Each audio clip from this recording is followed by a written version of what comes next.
All righty, we are live. Welcome to it, everyone.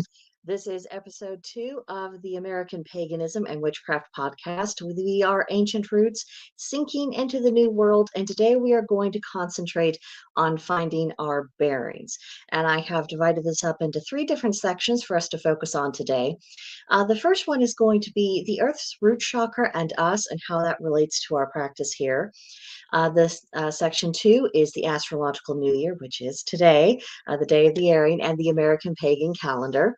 And then section 3 is the American pagan spirit, our essence and our style. We're going to be going into all of these things because this sense of self and sense of place and sense of where we are in the world and what's going forward, that's really going to be our own internal compass. It'll be a method by which we are able to find our spiritual bearings a lot more readily. And so, as you see in episode 1, we made the initial case for this. Now we're finding our bearings, and going forward, we will be getting deeper and deeper into this. And I think after we have, a full year's worth of episode, one per month, I think we're really going to see that we do have something here that is legitimate and of value.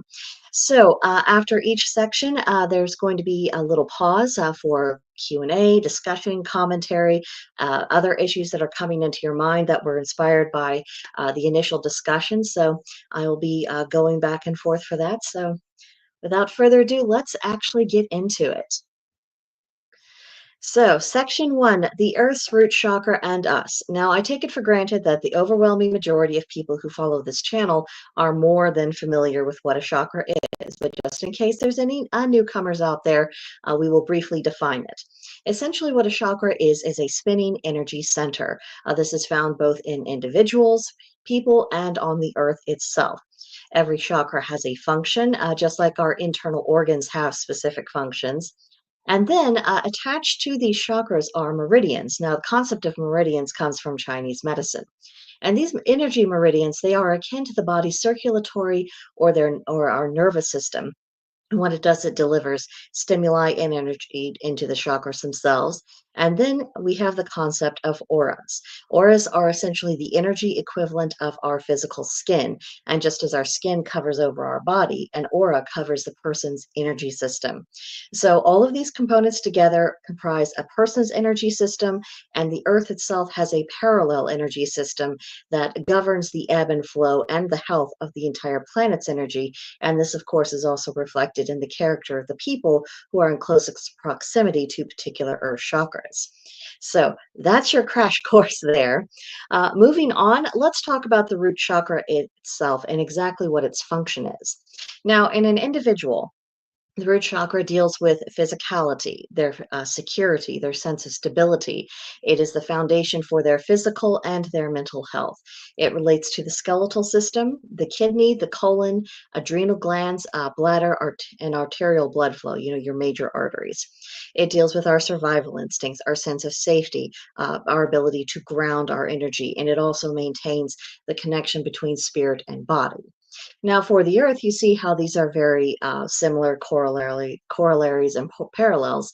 Um, for the earth, its root chakra, it is about the terrain, its security issues, and stability. It's the foundation of the health of the land and its people. Whatever people are residing upon that land, that is going to maintain their bond and also the health between the two. This deals with mountain ranges, purifying waters, lava tubes, things of that nature. It deals with survival and evolution of the planet and the species that reside upon it. It is a sense of proving grounds, a spiritual reset when necessary, and of course, again, it maintains the connection between the people and the land. So this is what the root chakra functions for, both as individuals and for the planet Earth itself. Now, this brings us to a brief overview of the entire chakra energy systems. We're very familiar with these mercy, not maps, but these charts for individuals. You know, we have at the bottom, at the root, at the very base of our spine, that's where we have our root chakra. You go up in between that base of the spine and our navel, and you will find the sacral. At the navel is the solar plexus chakra. Over your heart is your heart chakra, throat, third eye, right here in between the brows, and the crown covering above. That's how we organize our chakras in our bodies. Now, on the planet Earth, if you will look over on the next chart, you see that on the North American continent, where that red dot is, that is the root chakra of the earth.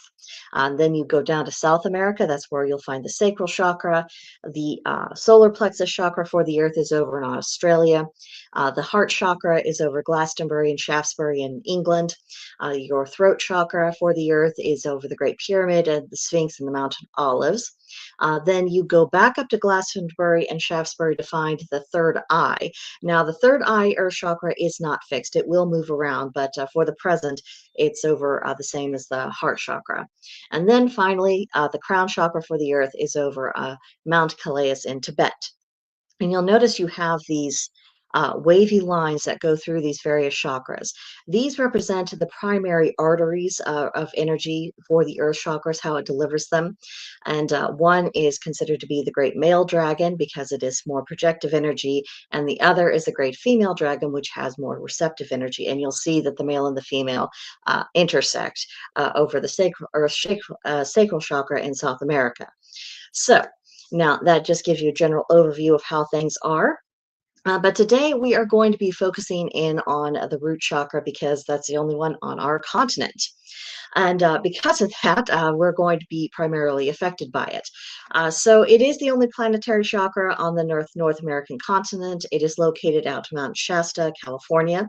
We will experience the impact and feel the effects of its current state. First and foremost, other people, they feel it like ripples coming off of a stone hitting a pond. They feel it more so that way, but we're the closest to the epicenter. And of course, the closer we live to the chakra, the faster and stronger we will feel the effects of it. Now, Mount Shasta has been treated as a sacred site since at least the time of the tribes, possibly earlier than that. Several of the tribes consider it to be this residence of the Great Spirit himself. It is the meeting of earth and sky, as well as a doorway to other realms. Now, from the perspective of earth chakras, the mountain is the point at which yang, masculine projective energy enters into the world. And visitors who have gone to that site, they do report feeling that their energy is just being drawn downward. They feel that connection going right down to the root. And spiritually speaking, at the very least, this is the root of the world. So, the American people as a whole, by virtue of living in the shadow of the Earth's root chakra, we are the de facto caretakers of this site. Of course, that connection began at least with the native tribes, but now that more of us have immigrated here and live here, well, that responsibility does extend outward to us. Not only are we responsible for the physical tidiness of the place, we also have a spiritual obligation to tend to its well being. Now, of course, the closer you get to living in the shadow of this mountain, the more individual responsibility that you have. But nevertheless, it is something that we do have community responsibility for. And if the root of the world is out of balance, then the entire world will become out of balance. Just as if our own personal root chakra, is not in the best working order, it's going to have a detrimental effect upon the rest of our chakras, upon our meridian system, and of course, that will manifest into our auras. So it is the same principle. Speaking of principles, how do we determine the condition of the Earth's root chakra? Well, we're going to apply the Hermetic principle as above, so below, as within, so without, as the universe, so the soul.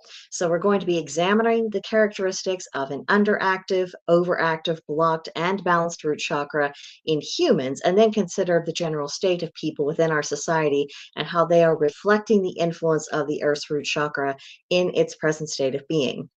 And in the course of things, we would also do well to reflect upon society's attitudes and treatments of the masculine, how this has impacted men, the way they conduct their affairs, and as this also being symptomatic of the Earth's root chakra, because we know that men are having an interesting time of it, shall we say.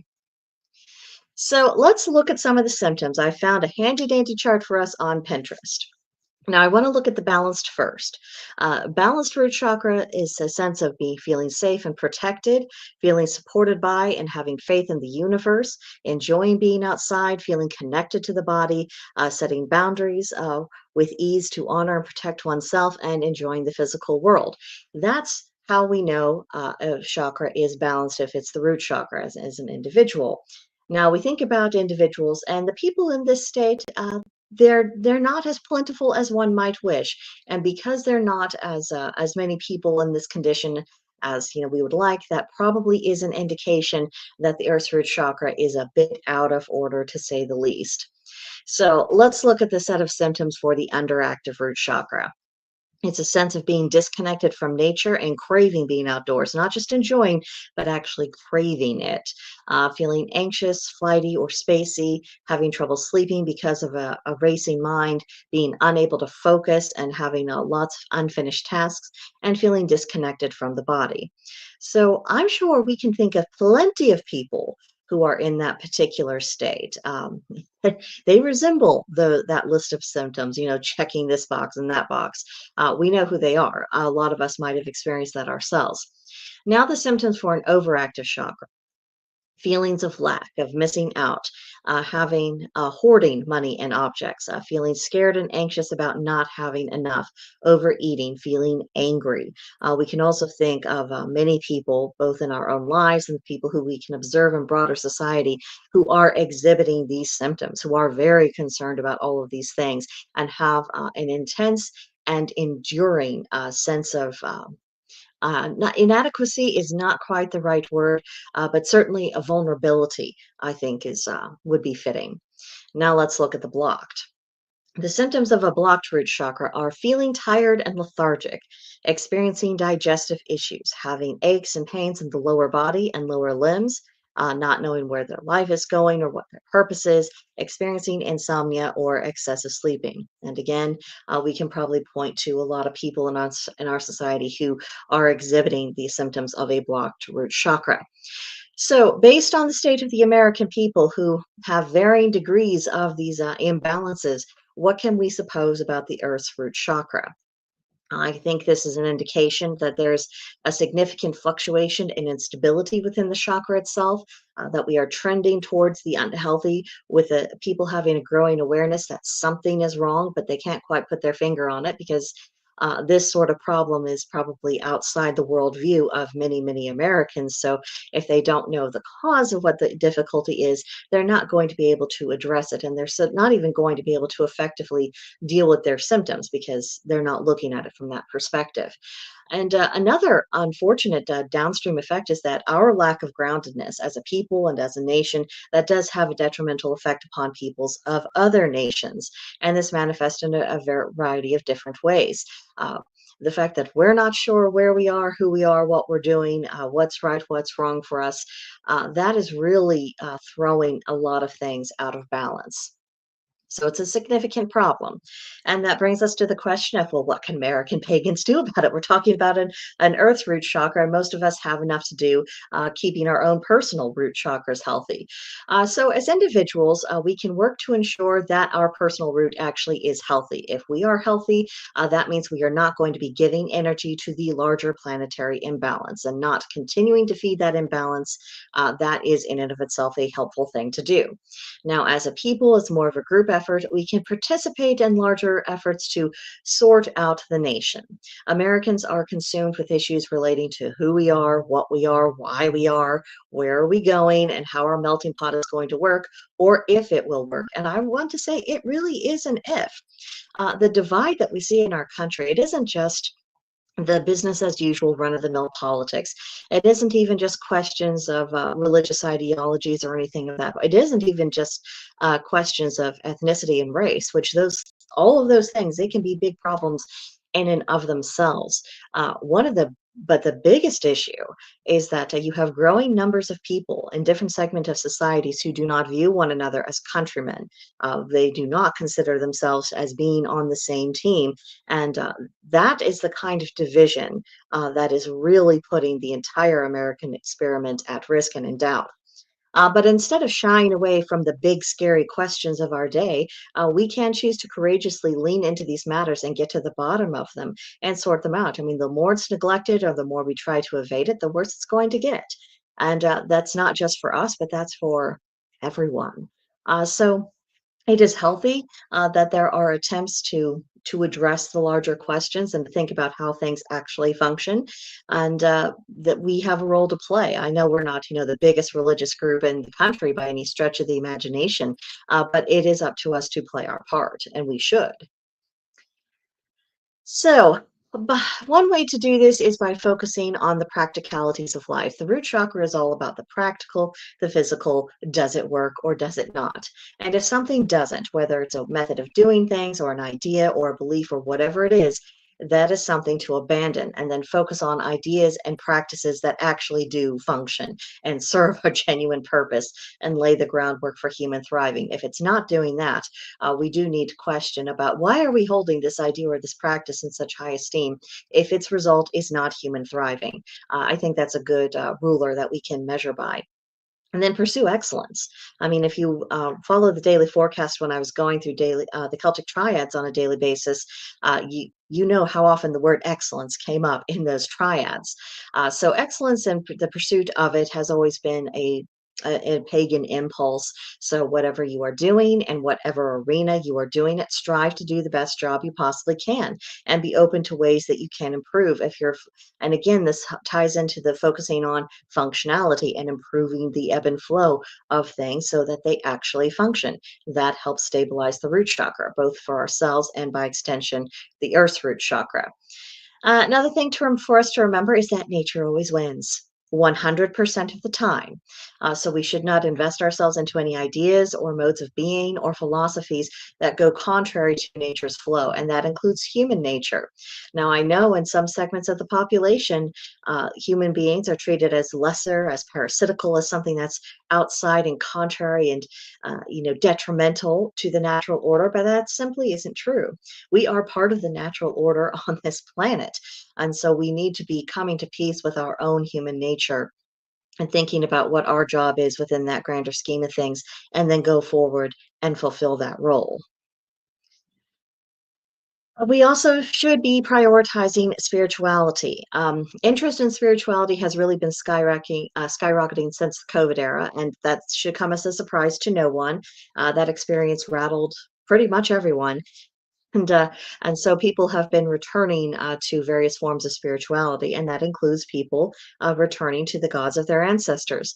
So we should strive to be a good example of the practical effects of the teachings that we have personally embraced. Again, if people can see that our spirituality is leading to us being better people, to being more effective in what we do and more successful in life, then it's going to be a lot harder for them to sustain any prejudices against it.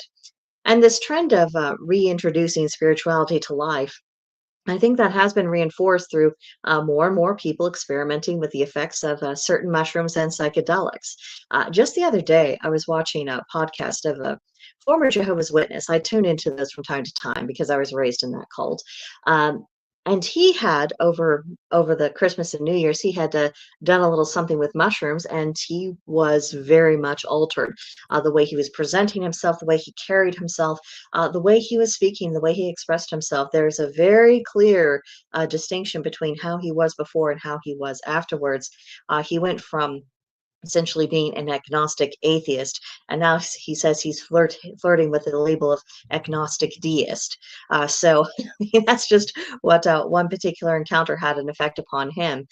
So if it's making an atheist reconsider their conceptions on life, I mean, imagine the effects that it has on people who are already spiritually open. And so with ultimately we have more people that are recognizing that we are more than just meat and matter, and as pagans, we recognize that the material and the spiritual, these things are interwoven, and improving one can and does aid the healing process of the other. So it's all interconnected.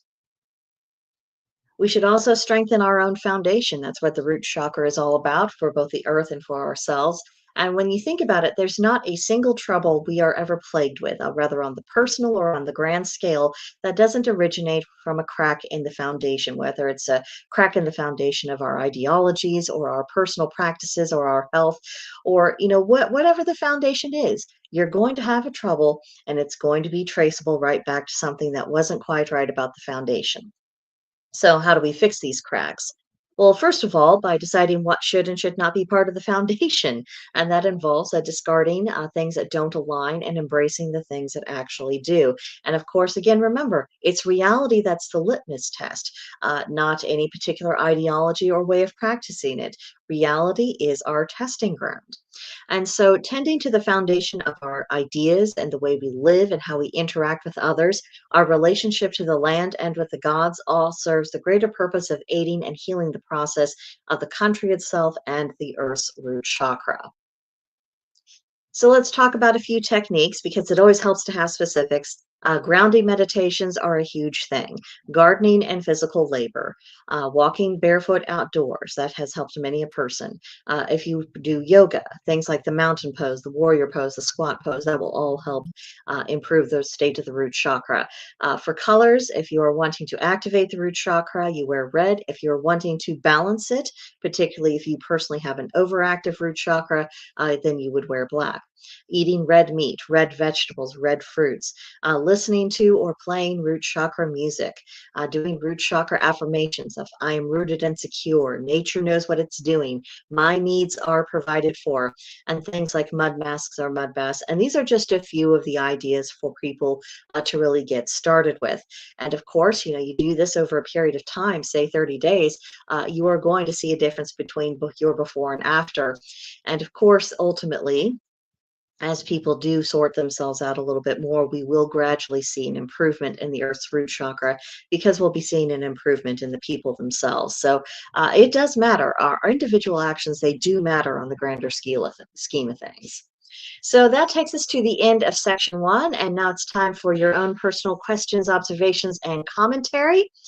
And just whatever's going through your mind as that came to you through this discussion. First, we will begin with Brandy Young. She says, would you share the root chakra chart on the community center later? Yes, I can. If I happen to forget, please nag me. But I am more than happy to do that because I think it does actually help. There's so many things. I have such a good opinion of cheat sheets in general. It really helps us simplify things of, okay, I get the overall concept. I understand the principles involved. I just need to have handy dandy, easy reminders of some details and I can take it from there. So anything else about the root chakra and how it's going to be impacting the evolution of American paganism and, of course, ourselves personally? This is your time. I cleared out the afternoon for this, so anyone wants to share or talk or have something to say, this is definitely the time to do it before I move on to section 2. So don't be bashful.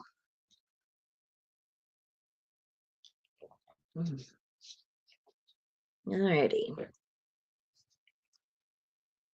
Just want to be sure to give you guys a minute or two. I know it takes a minute to type things out.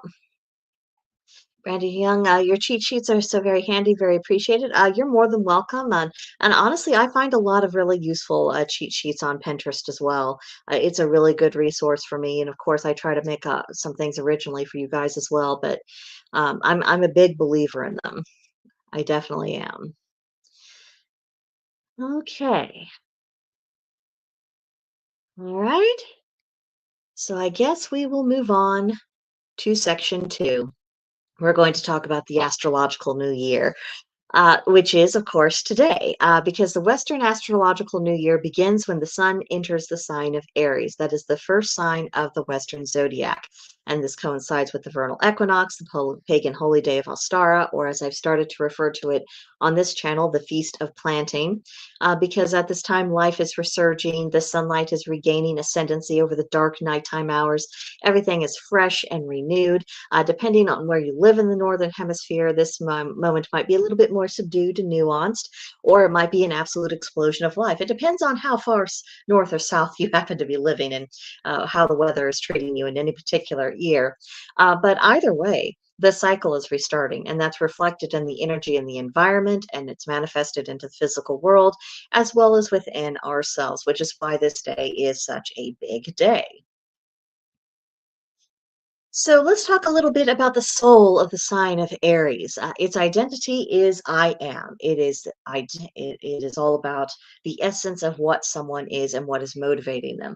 Its modality is cardinal. So for the cardinal signs, think initiator, being quick or hasty, ambitious, enthusiastic, passionate. These are the people who've got a lot of vim and verve, and they get up and go, and they're going to sally forth and do all of the things, even if they might be a little bit precipitous in their action taking. Its element is fire, and for the fire element, think the key words of consuming, renewing, adventurous, intense, exciting, instinctive, dynamic, impulsive, spontaneous, fun-loving, confident, inspirational. That'll get you more so the essence of fire. Then the energy of Aries is projective, so it's active, it's extroverted, focused outwardly. It is the doing. It's positive in the sense of taking action, masculine, associated with the light. A few archetypes to keep in mind with Aries are the pioneer, the warrior, the hero. You see those in storytelling or in actions, and you know that it is exhibiting that Aries energy. And the task of Aries essentially is leadership. Someone has to take the lead and say, "We're going that way," because a lot of people are followers, so they got to have someone to follow. So, at least in the zodiac, Aries is the one saying that direction, and off we go. And then it has a symbol of the ram. Its ruling planet is Mars, named for the Roman god of war. And the key words for the Mars in planetary astrology are energy, initiative, and temper. Again, you can see why this is the ruler of Aries. They are in very much the same mode. The natural house of Aries is the first house, which is the house of self and personality, taking us back to identity issues. Is associated with the body areas of the head, face, and eyes. In divination, it's represented in the tarot by the Fool, with the Norse runes of Fehu and Awaz, and in numerology, the number one.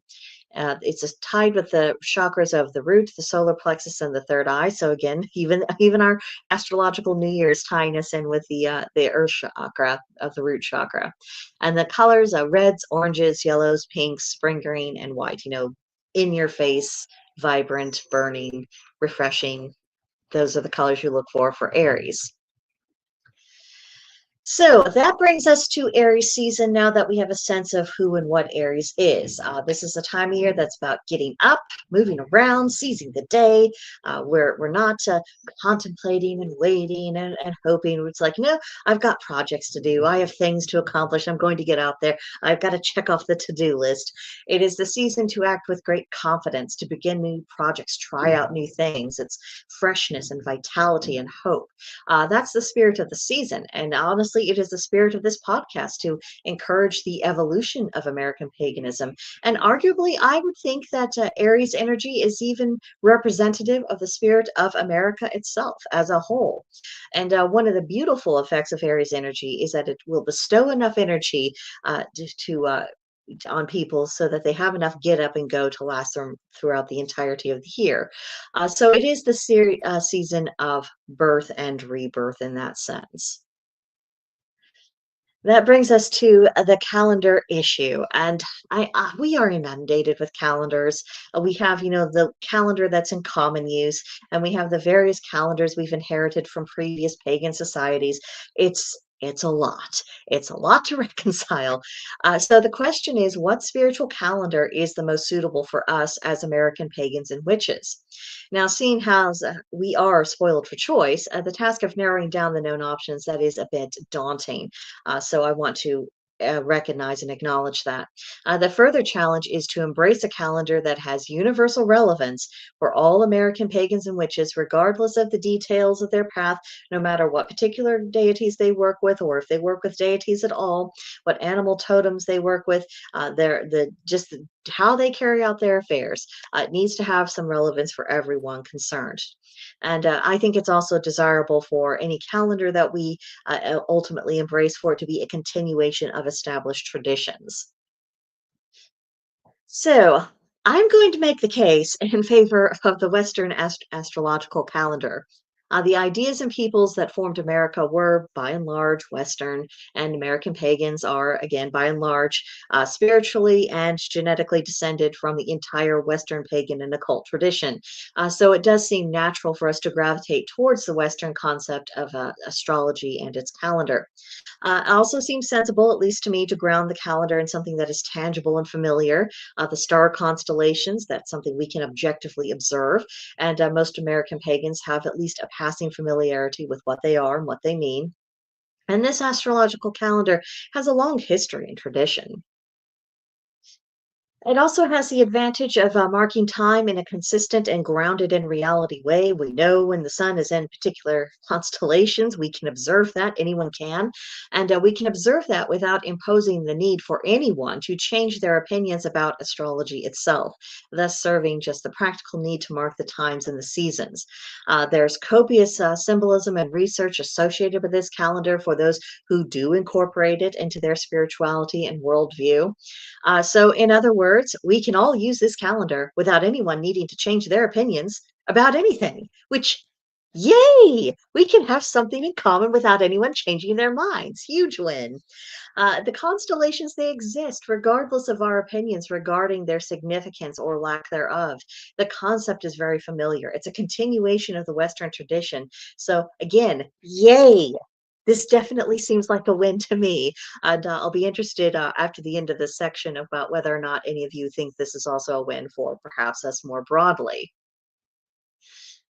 So let's talk about the downstream effects if we really embraced this. And if it was just American pagans, the overwhelming majority of us took this astrological calendar for spiritual and practical purpose. And let's just explore that impact about what the flow of the year would look like from our perspective.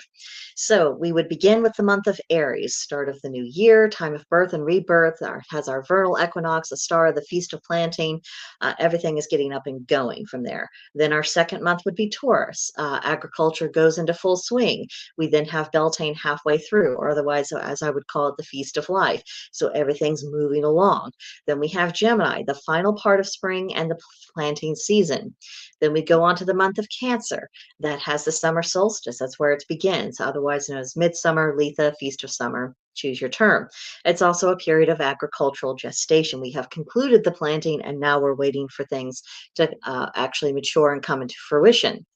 Then we go into the month of Leo, absolute high summer. And then halfway through the month of Leo, we have Lunasa, Freyfaxi, Feast of Ripening. Things are starting to lean towards the harvesting and maturation. Then we reach Virgo. It's the end of summer. It's the very beginning of the harvest time.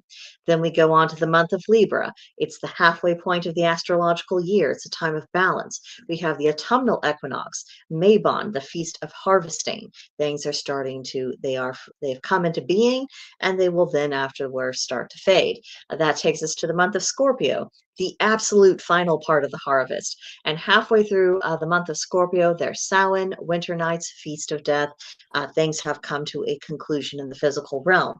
Then we go on to the month of Sagittarius, a time of decomposition of everything that had been growing. It's a time of rest for us.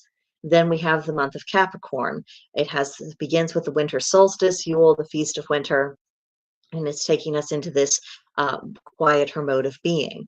Then we go on to the month of Aquarius, a time of great purification. Halfway through it, we have Imbolc, charming of the plow, and the feast of the quickening, which is essentially where we start experiencing the benefits of our time of purification. Then finally, we have the month of Pisces, a time of dreaming, a pause between the moment of birth and rebirth, that just dream before the reincarnation of the new year. And so that takes us through the whole cycle. So I know I just kind of breezed right through this, but do you think, in your opinion, could this arrangement possibly reconcile the American pagan perception of the flow of time that's consistent with our environment and our spiritual traditions that we already have? Does this progression of the year feel more natural to you? Do you think this is worth adopting? And so, with those questions, we have reached the end of section 2. So now it's time again, questions, observations, commentary, reactions, whatever is coming to your mind, because again, I can put forth ideas. I can bring proposals to everyone, but it's only through feedback and discussion that we can think as a community about where we really do want to go. Not just the community of this channel, but the community of American pagans more broadly. And that only happens if we talk to each other. So definitely put your thoughts together. Type if you have something to say or anything you'd care to inquire about, just clicky clacky away. We can take a few minutes. Hmm. And for the past couple of years, just anecdotally, I have had more and more people who popped onto the channel who were saying that they just really didn't have that sense of the new year beginning with January, of course, because I mean, that's our secular calendar. And even though there is a well of energy that we can make use of at January, it doesn't really feel like we have really that we're beginning. And then the other issue with one of the customary New Year's during Samhain and October and all that, is that a lot of people say, well, it feels like an ending, but I don't really have that sense of things beginning again. And it wasn't until they came around to the vernal equinox, they're like, okay, now life is really restarting. And I've been thinking about that and chewing on it in the back of my mind for months and months, just because people really started to seem like they were flowing in that direction. And I thought, you know what, there is that is a reasonable thing. That's a reasonable, not just a reasonable conclusion to come to, and not just the continuation of an older tradition, but it does make a certain kind of sense.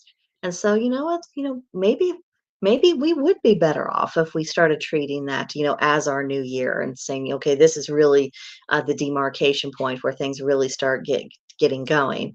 And so, I'm just interested in thoughts. And of course, if you are tuning into the live stream on the replay and you aren't here right now, don't hesitate to share your own thoughts and reactions to that, because I think there's a conversation to be had here. But if everyone here is ready to move on, we will go to section 3. This is all about the American pagan spirit. Now, when I released the contemplation questions for this episode, which I did post under the community tab about 2 weeks ago, I think, I encouraged viewers to make a list of 5 descriptive words or phrases that they believed captured the essence of the American spirit as a whole. Now, the 5 words that I came up with were dynamic, bold, innovative, independent, determined. The reason why those things came to mind is because I could not think about any chapter of American history or any version of who we were as a people culturally in which those words would not apply. And if I had to describe broadly the attitudes of American pagans and witches that I have encountered personally, those same words would readily come to mind, especially the people who were really taking their faith very seriously and they were walking their path. They weren't just talking about it, they were doing the thing. They were dynamic, they are bold, they are innovative, they're independent, they're determined, they're going to carry on with what they're doing. And, if anyone joins in, that's great. And if anyone doesn't, well, so what? It's a very consistent mindset that I've encountered over and over again, which is why I came to those particular descriptions. And once we reach the end of the section, I would be very super curious to know about what words that any of the viewers would come up with. Is it a similar list? Do you have a very different list? I would just love to hear about that, because I can only see things from my perspective, and having the benefit of someone else's perspective, I think, would be quite valuable for this, because these things, it's just a start. These things are not all that we are, but it is a place to begin the conversation. So I think that as Americans, we're just kind of wired to expect that traditions need to serve a definable, demonstrable, and justifiable purpose. And if they don't, I think we as people do have an easier time of letting go and evolving when the occasion calls for it. The whole reason why this country was formed was because the established order wasn't working and had become an unhealthy situation. And so the founding fathers changed their circumstances at great cost and at great risk, but they were ultimately successful in doing that. And I think in many ways, both genetically and culturally, we have inherited a lot of that same mindset. I think that we are also more likely to go it alone and feel comfortable operating in accordance with our own personal judgment rather than just follow around the crowd because it seems expected. And I have noticed this between American pagans and our cousins overseas. They're a little bit more going along to get along. There's a little bit more established submission to established custom and tradition, because that's culturally genuine and relevant to them. But for us, we are in a different culture. We're on a different continent, for goodness sake. We are operating a little bit differently, and so it seems natural that our practices would reflect that. And as a consequence, I think it's probable that American paganism will have a ultimately a balance between cherished traditions and exploration, cherished traditions, and then exploration and innovation on the other side of the scale, with maybe a slight tilt towards new possibilities. I think on the whole, this is healthy for us. I think it helps prevent us from becoming too dogmatic in our beliefs, too stagnant, and it will help us remain more willing to reevaluate if new information or just a new argument or line of reasoning comes to light. It doesn't mean that we automatically go for the new. It just means that we're not going to be as likely to just dismiss it out of hand, because maybe there's some substance to it. And if there is, well, we've got to take that into account. Otherwise, again, stagnation. And if there's one thing we can't seem to stand as a people, it is stagnation. I think that is just an anathema to us.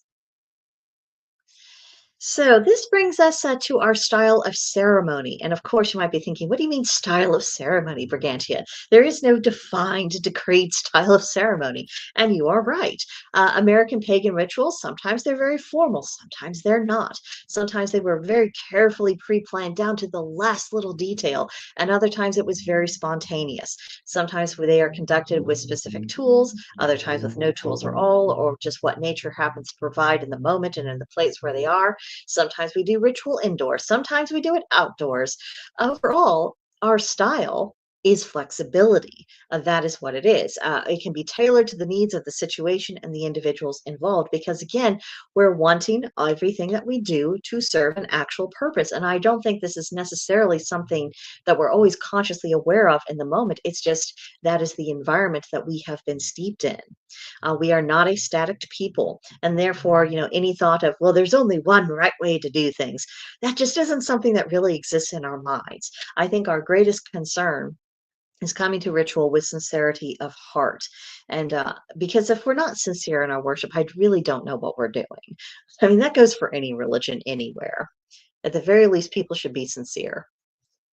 So our aesthetics, the aesthetics of American paganism, so how we dress, how we decorate our homes, how we present our ritual spaces, etc., and so on. I think that is the most obvious visual sign of our complicated heritage. We take inspiration from our pagan ancestors and what's known of them, as well as what's become more customary in modern pagan practice. We take the region in which we live into consideration, both as regards its history, its subculture, and natural surroundings. This all plays a pretty significant role.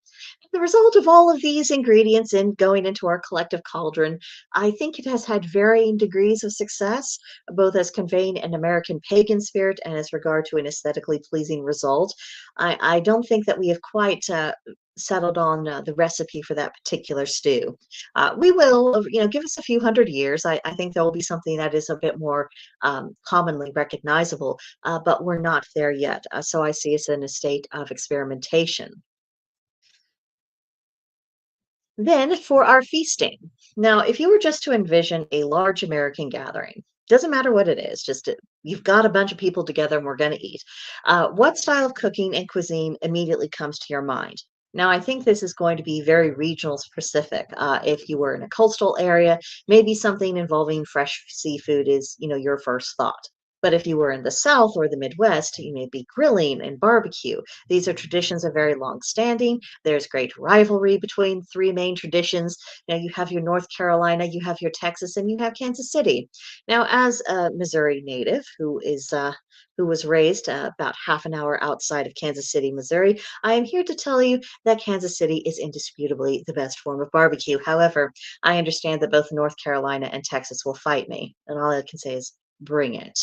Uh, there's a lot of sentiment involved in these preferred methods of cooking. But if you were in the Southwest, there's probably a stronger influence of Mexican cooking mixed in with the American. And so for a large potlucks pagan celebration, I think it only makes sense for us to draw upon our regional heritage when feeding a crowd. For one, it's something that's familiar to everybody. For two, people probably had know, how to make things that would be suitable for that particular potluck. And for three, again, it comes back down to sentiment. This is something that means to us. Those biscuits that you brought. You got that recipe from great Aunt Matilda, who got it from her great grandmother. And even though there's been a little tweaking over the years, that those biscuits, they mean something. They're the best in the world because it came from a long tradition of your family. You see, we're not abandoning traditions, not at least not in my opinion, not in my perspective. We are simply adapting what we already have and making it appropriate for where we are, when we are, and in our spiritual context. Now for music, because music has always been a part of paganism. American folk music, or roots music as it's sometimes called, has several forms, but one of the most recognizable forms is bluegrass music. Now, that might be my own personal perspective because, again, I was raised just outside of Kansas City, Missouri. Bluegrass music, blues, jazz, these are things that have one of their roots into the Kansas City area in general. So it's just something that I grew up with. It is familiar to me. If you live in another part of the country, something else might be familiar to you. And of course, let me know in the comments and let's talk about it. But with bluegrass, it has a lot of soul and it has the echoes and the instruments of a lot of traditional music that originally came overseas. And then, of course, it's been, zhuzhed up and changed a little bit because, and it's taken on its own character that is now distinctively and recognizably American. So I think our pagan and our musical brothers and sisters have a huge opportunity to make use of this style and other traditional styles of American music to compose things in a style that really reflects our shared culture, to write lyrics that are based on our pagan spirituality that will really suit our own homegrown rituals. I mean, wouldn't that really be nice to become a recognizable part of American paganism?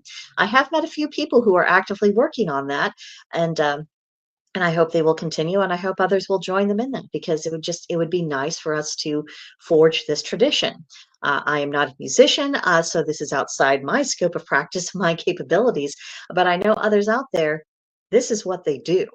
So I think this is something that we could really start incorporating. Then the building of temples. Because as time goes on, we will have enough pagans in local communities that will make creating a shared place of worship, ritual, and for reflection a practical necessity. Now, of course, we all have our own arrangements at home, which is all very good. But we will like to gather together, and it'll be nice to actually have a spot for that, to where we're not having to constantly say, "Well, this year it's over here in this park, and that this year we rented this building." It would be nice if we just had a space of our own. So, how to design them. In my opinion, and this is again just opinion, but I would like to throw this out there for people who are more so in the building trades to put in their 2 cents. But I think the design of these temples should take a few things into consideration. First, what deities have a prominent presence in the community, because depending on your region, the answer to that question is going to be a little bit different. Of course, a building it needs to be ensured that it is suitable for its local environment. How you need to build in Florida is going to be different than how you need to build in Minnesota. Different environments, different requirements, and probably slightly different aesthetics. And of course, also there is a need to convey beauty in both the temple and its grounds, so that the gods are honored and so that we show respect for one another, and so that it communicates to the non-pagans in our society that we have enough, we value this enough to give it proper respect. We're willing to put some resources into this, and so we require the same respect from them as they require respect for their own buildings of worship. Now, obviously, there's going to be a lot of trial and error of a process of this kind, but I think it's very much a worthwhile endeavor. And again, this may not be the work of our particular generation, but you go 2 or 3 generations down the line, and it will be. So we've got to start preparing now so that we know, so that we have a direction to go. And then this brings us to upholding pagan values, because this is all incorporated into the American pagan spirit. And to begin with, I think we need to remember that the very idea of democratic republic and ordered liberty, those are ideas that began with ancient pagan societies. Now, the Abrahamic religions are very welcome to embrace the system, and it is advantageous for us when they do. But the seeds of our society and its values, it does not originate from their theology or their culture. It comes from us. No matter what ancient pagan culture you study, you will find that their societies had standards. They had a concept of what's virtue and what's vice, right and wrong, holy and profane. And the advantage of our era is that we can look back at these societies and we can see what worked and what didn't. And we can hold on to the best of that while releasing the worst. We'll make enough mistakes on our own without deliberately repeating the mistakes of other generations. So we do have the benefit of hindsight, and it would be foolish of us not to use it. So I want to bring to you three different examples that express pagan virtues that I think are also very much in alignment with the American spirit. Now, the first comes from our Asatru brothers, the nine noble virtues. The first, of course, is courage. I face my fear and I defend my family and kindred from all dangers. There is a tradition of courage in our society, and it is a huge problem when people's courage falters. And there's great encouragement for people to refine their courage. There's a need for them to re embrace that aspect of themselves. This is something we already have in common. Then discipline. I do what is necessary and right of my own accord without bribe or threat. That is a big thing in paganism. We do not like any kind of edicts that are operated under a threat of do this or else, or I will give you this if you do this for me. We don't like that. If it's right, it's right. If it's wrong, it's wrong. And if it's necessary, then it's necessary. And that's just really all that there is to it. This is something that does make us different from our Abrahamic neighbors who think that the threat is necessary for people to do what's fitting and correct and proper. That's obviously a mindset that we reject because we embrace discipline, and that is primarily the self-discipline to exercise one's conscience. Then fidelity. I am true to family, friends, kindred, and those to whom I pledge my service. That is something that when Americans have done, the society was the better for it. And when they failed to do so, it invited in corruption and all sorts of problems. So the re-embracing of fidelity, I think, is very important going forward. Honor. I stand by my oaths and honor my ancestors by keeping my name pure amongst the kindred. uh, Having a little bit of a care for our reputation and how we conduct ourselves. There's a difference between not being held hostage by people's perceptions and acting like people have, you know, that their perceptions have no value. Neither view is really correct. Um, I think it's necessary to think that there are people who can actually see us for who and what we are. And so, if we want to have that good reputation, if we want to be worthy of a good reputation, we need to maintain our own honor. Then hospitality. I share hearth, food, and drink with my friends, my kindred, and the weary traveler at my door. Now, notice the weary traveler, and not the impudent invader who decided that they would come in whether we invited or not, and that we had to conform to them instead of them conforming to our house rules. Important distinction to make. But yes, hospitality is a pagan virtue. It's not just the Norse who believed in hospitality, the Celts did, the Greeks and Romans did, the Egyptians did. I mean, hospitality matters a great deal. And it is through hospitality that we are able to forge and repair human relationships. So again, I think this is something that would be very healthy to see a resurgence of hospitality in broader American culture, and we can help lead the way. Industriousness. I take joy in labor and hold nothing back from the work I pledge to do. Work does have meaning, even if we don't think that our job in of itself has a whole lot of significance. Doing it well displays our own honor, and it shows that we have enough self-discipline to carry out a task that we are being paid to do, so that if and when the day comes and we do work that is a lot more meaningful to us personally, we've already built up the practice of being industrious, and we will be harder workers and better workers for it. And then perseverance. I press on against all odds until my goal is met, the task is finished, and I have done all I have said I will do. Perseverance is incredibly important. And that's something that all of us need right now to persevere in accordance with our own personal convictions. It's extraordinarily meaningful, and that's some very pagan thing to do. And it's also a virtue that Americans have had more broadly, historically.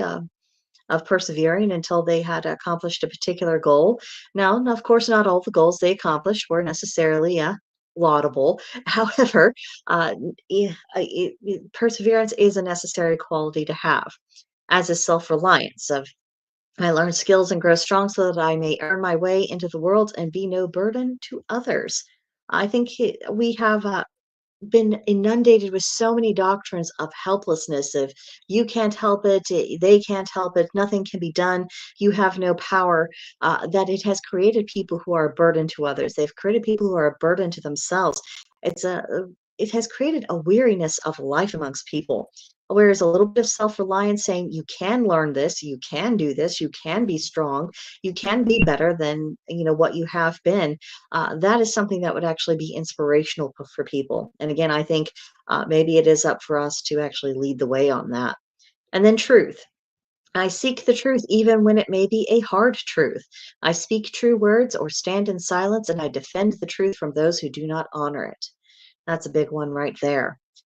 Wouldn't our society be a lot better if even if just something that was factual was acknowledged, whether someone was aligned with an idea or was someone or not, if we simply acknowledged observable, demonstrable reality, we would all be very much the better for it. So again, I think there's nothing in this list that is in any way, shape, or form incompatible with American culture or American values or the American way of life. If anything, I think that the very nature of America is far more pagan in its soul than anything that the Abrahamics could lay claim to. Now, the next foundation of virtue that I want to bring to you is my favorite Celtic triad. It reads the three foundations of spirituality: hearth as altar, work as worship, and service as sacrament. In other words, spirituality can and should begin at home and with the individual and their family. This also ties in with the idea of self-reliance. When we work, we are exercising our natural talents as well as learn skills and applied knowledge. Doing so to the best of our ability honors the gods. Again, I mean, this is something that you will find as a common theme amongst most pagan paths anyway. And then the performing actual service to our people, taking the responsibility to look after each other, that actually is a holy act. It's a demonstration of personal honor, and it's also a demonstration that we are understanding the lessons that the gods are seeking to teach us. So I think these are all objectively laudable things. And then to finish up, to talk a little bit about pagan virtues and the American pagan spirit, I want to incorporate this quote from Marcus Aurelius that I think will really resonate. At dawn, when you have trouble getting out of bed, tell yourself, I have to go to work as a human being. What do I have to complain of if I'm going to do what I was born for, the things I was brought into the world to do? Or is this what I was created for, to huddle under the blankets and stay warm? So you were born to feel nice instead of doing things and experiencing them? Don't you see the plants, the birds, the ants, and spiders putting the world in order as best they can? And you're not willing to do your job as a human being? Why aren't you running to do what your nature demands? You don't love yourself enough, or you'd love your nature too, and what it demands of you. Now, is not this thought the antidote of so much of what has gone wrong with our society and with ourselves? And is this not the exact medicine that we need to build up the pagan American spirit and the American people in general, of saying, no, I'm a human being alive on earth and I'm going to go out and do the human things. I'm going to invest in life. I'm going to do all the things in life that I can possibly do. I'm going to live in accordance with my proper nature. Now, this is another area in which we are very much at odds with the Abrahamics, because their basic fundamental theology is based on the idea of, well, human nature is flawed and it's prone to evil, and so you actually need to be going in opposition to your nature. Whereas within paganism, it's your nature is exactly what it ought to be. Now, you can have this be a noble and a productive and an extraordinary, enlightening experience, or you could fail to live up to your nature. You could retire and reject life, or you could work absolute evil because you couldn't be bothered to love yourself. You couldn't be bothered to love being human. You couldn't be bothered to love life. With Within pagan philosophy, it really is go out there and be the best you can be. Pursue the excellence, honor the gods, take care of your family, and be what you were born to become. I think this is all very empowering. I think this is captures the very essence of what the American spirit really is, and I think this is very consistent with all of paganism. This is the job that we are meant to be doing. So that brings us to the end of section 3. So your questions, observations, commentary, and all that good stuff. Let's hear what you have to say. Brenda Young, I think this is in reference to the previous section. She says, I've struggled with issues with January as a new beginning as well. I've started paying more attention the last couple of years. This year, I saw some new signs of the Chinese New Year. Yeah, a lot of people do resonate with that. I'm not going towards that because essentially our society is not an Eastern society; it's a Western society. I think there are things that we can learn from the more Asian spiritualities, but again, they're not they're not the soil from which we sprang, for sure. And Brenda Young was talking about location plays a big role, I'm sure. Yeah, absolutely. It'll play a big location in our manner of dress, the appropriate architecture of a way of life, of what agriculture actually thrives, of how people eat and drink, and and also even music that people enjoy. This tends to be more. There tend to be regional favorites that used to be a lot more pronounced back in the day. Of course, it's not as much anymore because the internet has a way of homogenizing everything, but there's a lot of things to take into consideration. So, good observations there. Anything else anyone would like to say before I wrap things up? I want to thank, of course, everyone for having been here and for listening through this. If you are watching the replay, welcome. Thank you for watching, especially if you watched all the way to the end. I know these days it seems like people do a lot of video hopping than rather than listening to an entire discussion. More's the pity because it takes time to actually develop an idea. And of course, I welcome comments, feedback, observations, commentary, questions, anything of that nature. If you want to have a little bit more of an in-depth discussion, that isn't publicly, you can email me at American Paganism and Witchcraft at proton.me, or you can reach me at Brigantia Blackbird at protonmail.com. Either way. And I would really look forward to hearing from you because I know this has been a lot. That's why I tend to give you guys a little bit of a cheat sheet and contemplation questions about 2 weeks out, and why I do reminder promo videos of the day before, and just so that people have an opportunity to kind of gather their thoughts and see what direction I'm going, and so that they can be full and active participants in the topics. But since we've covered all of our goodies, let's move on to what we can expect next month, the April 2025 topics. It will be sacred native animals and mythical totem. This is all about us, again, rooting ourselves into this new world. And that includes, of course, coming into harmony, alignment, and spiritual affinity with the native animals. And we're going to talk a little bit about mythical creatures as well that I think do have relevance to us as a people. Again, contact information, American Paganism and Witchcraft at proton.me or Brigantia Blackbird at protonmail.com. And with that, guys, I will see you next time. I look forward to seeing your comments, and bye for now.